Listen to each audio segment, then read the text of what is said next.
Secular ముసుగులో మన దేశాన్ని మన ధర్మాన్ని విచ్ఛిన్నం చేయాలి అని చూస్తున్న కొంతమంది మూర్ఖులకు ఈ వీడియో. పాకిస్తానీ వాళ్ళు బంగ్లాదేశీ వాళ్ళు మన దేశంపై దాడి చేస్తున్నారు అని అంటే అర్థమైపోతుంది, ఎందుకంటే వాళ్ళకి మనం శత్రువులం కాబట్టి. కానీ మన కర్మ ఏంటంటే మన మధ్యలోనే ఉంటూ కొంతమంది సెక్యులర్ అన్న పేరుతోటి మనని విచ్ఛిన్నం చేయాలి అని చూస్తున్నారు చూడు, అట్లాంటి వాళ్ళదే మన దరిద్రం. అయితే అక్కేంది వెనక కోవా బన్ను పెట్టుకుంది ఏదో మాట్లాడుతుందని అనుకుంటున్నారా? వస్తా, కోవా బన్ను మాత్రం వదిలేదే లేదు. అయితే ఫుడ్ అడల్ట్రేషన్ అంటే ఏంటి అని అంటే మనం తినే పదార్థాలలో చేసే కల్తీని ఫుడ్ అడల్ట్రేషన్ అంటారు. ఇది ఒక్క దాంట్లో కాదండి, దేశవ్యాప్తంగా చాలా పదార్థాలలో జరుగుతూనే ఉంది. అయితే this is a food jihadi.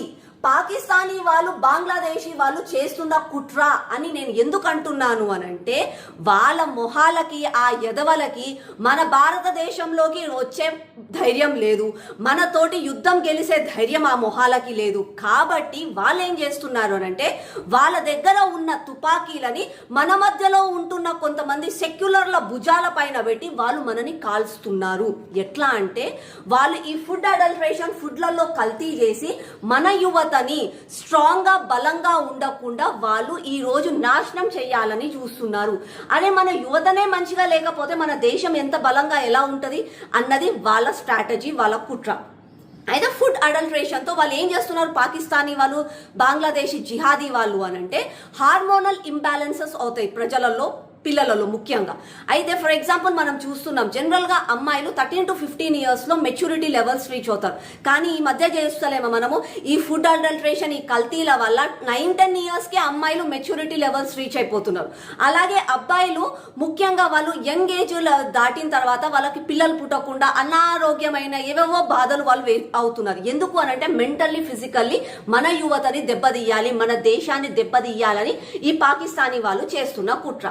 కానీ మన బాధ ఏంటంటే మనం ఏంటంటే హిందువులం, చాలా హృదయ గుండె ఉన్న వాళ్ళం, చాలా మంచి మనస్తత్వం ఉన్న వాళ్ళం, ఇసుంటరా చుట్టాలందరినీ మనం దగ్గర తీసుకునే వాళ్ళం. అట్లాంటి వాళ్ళం ఏముందండి, ఎవరో ఒకరు జర సాడ్ గా మొహం పెట్టేసి ఒక 2-3 కళ్ళ చుక్కలు వేసేసి వెనక ఒక సాడ్ బీజిఎం వేసారనుకో అయిపోయి వాళ్ళని మనం నెత్తి కూర్చుంటాం అనమాట. అట్లా అయిపోయింది. అట్లనే ఇక ఈ కోవా బన్ను తోటి వైరల్ వల్లి ఈ కోవా బన్ను. జనరల్ గా కూడా కోవా బన్ ఒకప్పుడు ఏమో దీన్ని పాలకోవా తీసుకోవా అని చెప్పి 10 రూపాయలకు అమ్మేది. ఇప్పుడు గట్టిగా అడిగే వరకు ఇందులో అసలు కోవానే లేదు, ఇందులో రవ్వ ఉందంట, రవ్వతో చేస్తారంట. అప్పుడేమో పాలకోవా తీసుకోవా, ఇప్పుడేమో రవ్వ బన్ను రావా, ఏమంటారో ఏమో కదా నెక్స్ట్. అయితే జనరల్లీ కూడా నేను చీప్ ఫుడ్కే కానీ లేకపోతే రోడ్ల పైన చేస్తున్న ఫుడ్లకి నేను అగెయిన్స్ట్ కాదు, మేము అగెయిన్స్ట్ కాదు. నేను కూడా నార్మల్గా కూడా బండిల మీద ఫుడ్ తింటాం, ఇడ్లీ అవి ఇవి.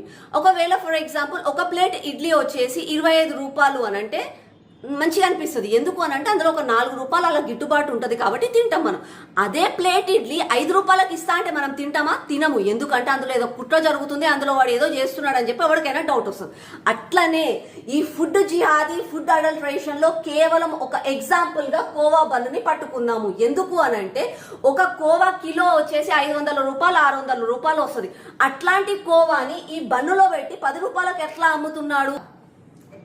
SGPI కూడా సపోర్ట్ ఉందన్నమాట కోవా బన్నుకి. ఇక నేను దీని గురించి ఎక్కువ మాట్లాడదలుచుకోలేదు. ఏమన్నా అన్నాను అనుకో ఇక అందరు వచ్చేసి ప్రూఫ్స్ ఉన్నాయా, వేర్ ఆర్ ద ప్రూఫ్స్ అంటారు.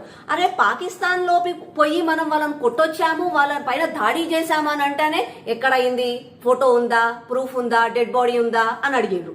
అట్లాంటప్పుడు దీన్ని అడగరా? ఇక నేను అర్థమయ్యేటోళ్ళకి అందరికీ అర్థమవుతుంది అని నేను అనుకుంటున్నాను. ఇక సెక్యులర్ వాళ్ళకైతే ఎట్లాగో అర్థం కాదు, ఎందుకంటే వాళ్ళ పనే ఇది కాబట్టి యువత ముఖ్యంగా మీరు ఇప్పటికైనా ఇట్లాంటి ట్రాప్లలో పడకండి, అప్రమత్తంగా ఉండండి.